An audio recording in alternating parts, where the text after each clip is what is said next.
کسی نے خاموشی سے سن لیا حالانکہ اسے انکار کرنا چاہیے تھا، اور کسی نے سنتے ہی کہہ دیا کہ یہ بات بالکل صاف جھوٹ ہے۔ یہ بات کہنے والوں کو اللہ تعالیٰ نے پسند فرمایا، باقی سب کو تھوڑا بہت الزام دیا گیا۔ اب جن کے لیے آیا کہ لہم عذاب عظیم، اس سے مراد رئیس المنافقین عبداللہ بن ابی ابن سلول ہے، جیسا کہ خود عائشہ رضی اللہ عنہ نے فرمایا کہ رسول اللہ نے ممبر پر اسی کے متعلق فرمایا کہ اس کی تکلیف مجھے میرے گھر والوں کے متعلق پہنچی ہے۔ بعض روایات میں حسان بن ثابت رضی اللہ عنہ کو اس کا ذمہ دار ٹھہرایا گیا، لیکن صحیح بات یہی ہے کہ حسان بن ثابت رضی اللہ عنہ کا جو قصور تھا وہ صرف اتنا ہی تھا کہ انہوں نے سن کر یہ بات آگے کر دی، ورنہ یہ بہتان گڑنے والا عبداللہ بن ابی ہی تھا۔ اللہ اکبر۔ آگے اللہ تعالیٰ کہتے ہیں لولا، کیوں نہ، اس جب سمعتموہ تم نے سنا اس بات کو، تو ظن المؤمنون، کیوں نہ گمان کیا مومن مردوں نے، والمؤمنات اور مومن عورتوں نے، بانفسہم خیرا، اس بات کو اپنے دلوں میں اچھا گمان کیوں نہ کیا، وقالوا، اور انہوں نے یہ بات کیوں نہیں کہہ دی کہ ھذا افک مبین، یہ تو بالکل کھلم کھلا بہتان عظیم ہے، بہتان ہے، تو یہ بات انہوں نے کیوں نہیں کی۔ آگے اللہ تعالیٰ پھر کہتے ہیں کہ لولا جاؤ علیہ باربعۃ شہداء، وہ اس بات پر 4 گواہ کیوں نہیں لائے، فَإِذْ لَمْ يَأْتُوا بِالشُّهَدَاء، اور اگر وہ گواہ نہیں لے کر آئے تو فَأُولَٰئِكَ عِندَ اللَّهِ هُمُ الْكَاذِبُونَ، تو یہی لوگ اللہ تعالیٰ کے نزدیک جھوٹے ہیں۔ پھر آگے اللہ تعالیٰ کہتے ہیں ولولا کی تکرار چل رہی ہے کہ کیوں نہ، سوال کیے جا رہے ہیں کہ ولولا فضل اللہ علیکم ورحمتہ،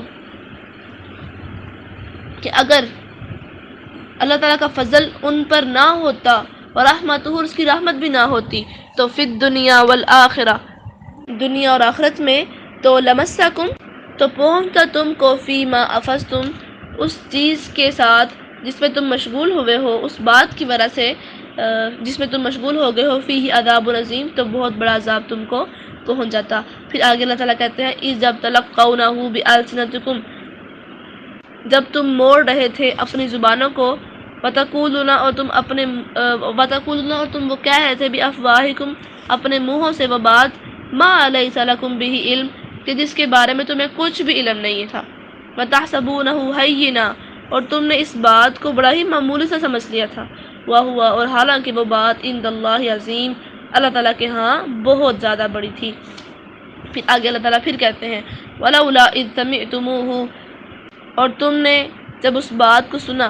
تو تم نے یہ بات کیوں نہ کہی، ما یکون لنا، ہمارے لیے لائق نہیں، ہمارا حق نہیں کہ ان نتکلم بہذا، کہ ہم اس بات کے ساتھ آپس میں کلام کریں کہ جس کے بارے میں ہمیں علم ہی نہیں ہے،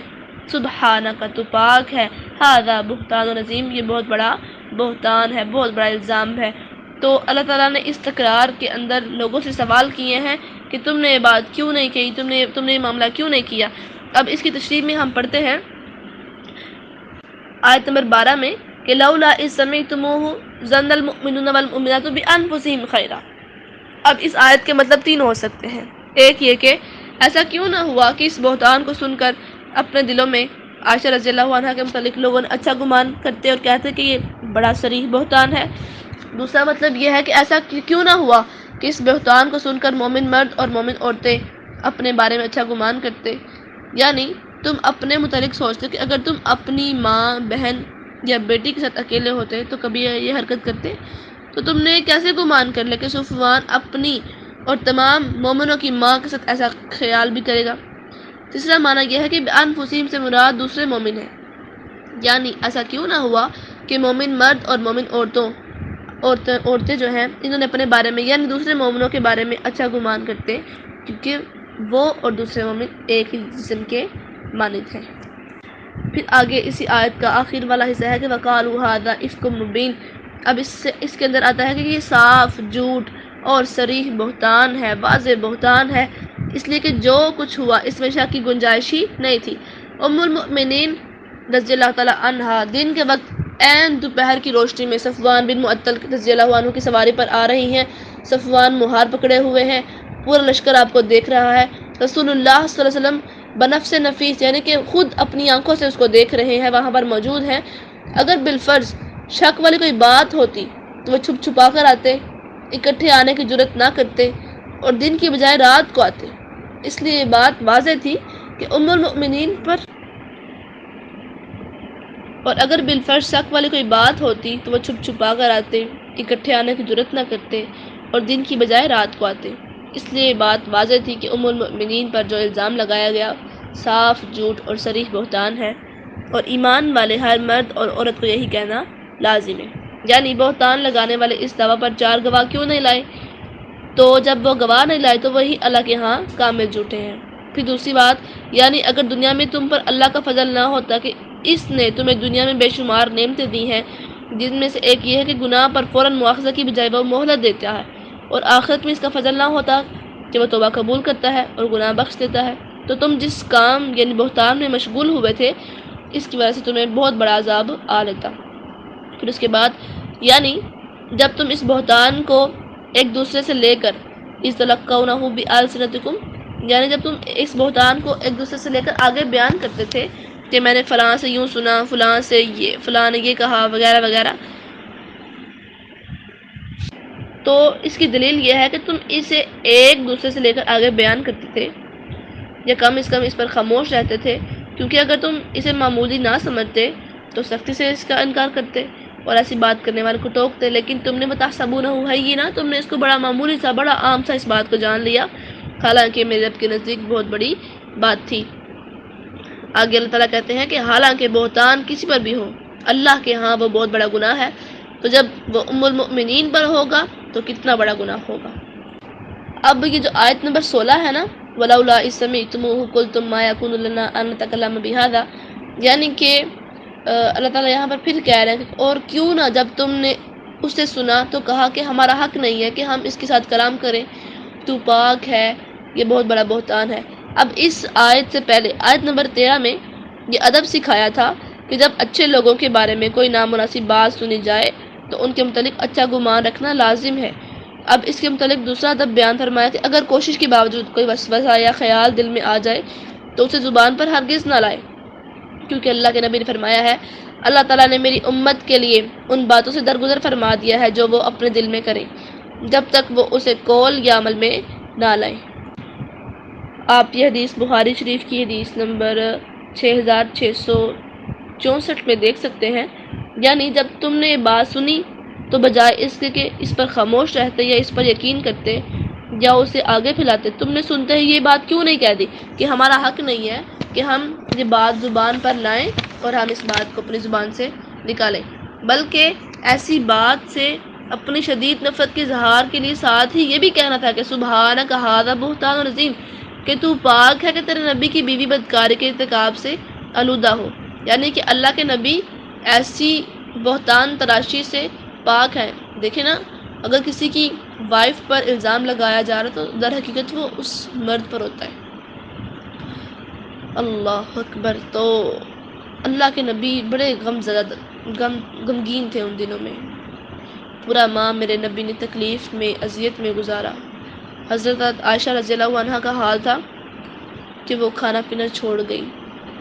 اللہ کے نبی ان سے بڑی کم معمولی سی بات کرتے اور رو رو کے ان کا حال بہت برا ہو چکا تھا۔ صبر اور نماز بس انہوں نے تھامی ہوئی تھی، اور ان کو یقین تھا کہ میرا رب میرے لیے کوئی آسانی فرما دیں گے، اور پھر جب اللہ تعالیٰ نے معاملہ آسان کیا تو پھر کیا ہی اس معاملے کے کہنے کہ قرآن نازل کر دیا میرے رب نے۔ اللہ اکبر۔ اس سے پہلے میں آپ کو بتا دوں کہ جب اللہ کے نبی نے نا صحابہ سے پوچھا نا کہ تم بتاؤ، کبھی حضرت علی سے پوچھا، کبھی حضرت عمر سے، مختلف صحابہ نے مختلف اپنی اپنی رائے بیان کی۔ حضرت عمر کہنے لگے رضی اللہ تعالیٰ عنہ، اللہ کے نبی، اگر کیا میں نے یا ابو بکر نے آپ کا رشتہ عائشہ کے ساتھ کیا تھا؟ اللہ کے نبی کہتے ہیں نہیں۔ یا کسی اور نے کیا تھا؟ انہوں نے پھر کہا، اللہ کے نبی کہتے ہیں نہیں۔ تو پھر کہتے ہیں کس نے کیا تھا؟ وہ کہتے ہیں جبرائیل علیہ السلام ایک ریشم کے رومال میں حضرت عائشہ کی تصویر لے کر آئے تھے کہ اس عورت کے ساتھ شادی ہوگی آپ کی، یہ بیوی ہے آپ کی، اللہ تعالیٰ نے اس کو آپ کے لیے منتخب کیا ہے۔ تو یہ جواب سنتے ہی حضرت عمر رضی اللہ تعالیٰ عنہ کہتے ہیں کہ اللہ کے نبی، اگر اللہ تعالیٰ نے یہ عورت آپ کے لیے منتخب کی ہے، آپ پاک ہیں، آپ کا دل پاک ہے، آپ کا خیال، آپ کا جسم پاک ہے، تو کیا اللہ تعالیٰ آپ کے لیے ناپاک اور بدکار عورت منتخب کر سکتے ہیں؟ تو انہوں نے پھر یہ بات کہتے ہی ساتھ ہی کہا کہ آپ صبر کیجیے، ضرور اللہ تعالیٰ کی طرف سے آزمائش ہے جو کہ وہ انشاءاللہ ضرور آسان کریں گے۔ تو پھر اللہ تعالیٰ کے جو نا اللہ تعالیٰ نے پھر ان آیات کو نازل کیا تھا۔ اس کے بعد اللہ کے نبی نے ایک اور بات پوچھی اپنی ایک لونڈی سے، تو وہ کہنے لگی ہیں کہ عائشہ کے اندر اور کوئی عیب نہیں ہے،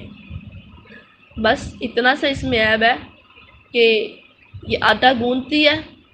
اور ڈام پہ بغیر رکھ جاتی ہے اور کھیلتی ہے یا اس جگہ سے ہٹ جاتی ہے اور بکری آتی ہے تو اس کو کھا جاتی ہے آ کے۔ یعنی کہ اتنی سادہ ہے، اتنی یہ بات ان کے اندر ہے کہ وہ جو ہے اپنی معصومانہ انداز و حرکات کے ساتھ ابھی وہ محمول ہیں اپنی زندگی کے لحاظ سے، تو ان کو ایسی شاطرانہ چالیں اور انداز نہیں آتے۔ اور پھر یہ بات ممکن نہیں ہے کہ نبی کی بیوی بدکار ہو یا وہ کافر ہو سکتی ہے۔ بدکار مطلب نبی کی بیوی کافر ہو سکتی ہے لیکن بدکار نہیں ہو سکتی، کیونکہ انبیاء کفار کی طرف مبعوث ہوتے ہیں، تو ضروری ہے کہ جو چیز کفار کے نزدیک قابل نفرت ہو وہ اس سے پاک ہو، اور ظاہر ہے کہ عورت کی بدکاری ان کے نزدیک بھی قابل نفرت ہے۔ اس لیے اللہ تعالیٰ نے کہہ دیا کہ تمہاری بیوی پاک ہے، اور جب یہ احکام نازل ہوئے تو اللہ کے نبی خوش ہو گئے اور میرے رحمان نے میرے نبی کو خوش کر دیا۔ اس لیے انسان کو چاہیے کہ اگر وہ کسی معاملے میں پریشانی کا شکار ہے تو وہ بے صبری یا جذباتیت دکھانے کی بجائے وہ تھوڑا سا صبر کر لے اور اس چیز کو اپنے ساتھ محمول رکھے کہ دیکھے کہ میں کہاں پہ غلط ہوں، اپنے معاملات ٹھیک کرے اور پھر اپنے اس معاملے کو اپنے رب پہ چھوڑ دیں، اور یقین کریں آپ کو اس معاملے کا جو حل ملے گا نا، دنیا میں وہ حل کہیں نہیں مل سکتا آپ کو۔ وہ جو سکون سجدے میں مل کے ملے گا نا آپ کو، وہ کہیں گر کے ملے گا نا، وہ کہیں نہیں ملے گا آپ کو۔ اس قیام کی چاشنی، اس رکوع کی حلاوت، اس سجدے کی آشنائیاں، وہ انسان اس وقت حلاوت و لطافت کی بڑے مزے کی حالت میں ہوتا ہے، اور یہ رب ہی ہے جو انسان کو مختلف مراحل سے گزار کے سکون دے دیتے ہیں۔ دل پھٹ رہا ہوتا ہے تکلیف سے، لوگ آتے ہیں، مارتے ہیں، باتیں کرتے ہیں، طنز کرتے ہیں، بڑا کچھ کرتے ہیں، لیکن اللہ تعالیٰ ان کو تھام لیتے ہیں، اور یہ رب ہی ہوتا ہے جو ہمیں تھام لیتا ہے، ورنہ اس خود غرض مطلبی بے وفا دنیا کے اندر، اس فانی دنیا کے اندر رشتے، لوگ، احساسات ایسے ہیں کہ انسان پل کے اندر اس کا سینہ پھٹ جائے اور وہ درد سے مر جائے، لیکن اللہ تعالیٰ ایسا ہونے نہیں دیتے، کہیں نہ کہیں اس کو تھام لیتے ہیں، کسی انسان کے روپ میں، کسی پیارے کے روپ میں، کبھی خود اس کے دل کو تھام لیتے ہیں، مضبوطی کر دیتے ہیں، کبھی آنسوؤں کے ذریعے اس کے غبار کو باہر نکال دیتے ہیں، کہیں نہ کہیں اس کے لیے آسانی کر دیتے ہیں اللہ تعالیٰ۔ تو یہ نعمتیں ہیں، آنسو آنا بھی بہت بڑی نعمت ہے۔ اللہ اکبر، اللہ اکبر۔ انسان کو سیکھنا چاہیے کہ ہم نے ان معاملات سے کیا سیکھنا ہے۔ سبحانک اللہم و بحمدک، نشہد ان لا الہ الا انت، نستغفرک و نتوب الیک۔ سبحان ربک رب العزۃ عما یصفون وسلام علی المرسلین والحمد للہ رب العالمین۔ السلام علیکم و رحمۃ اللہ۔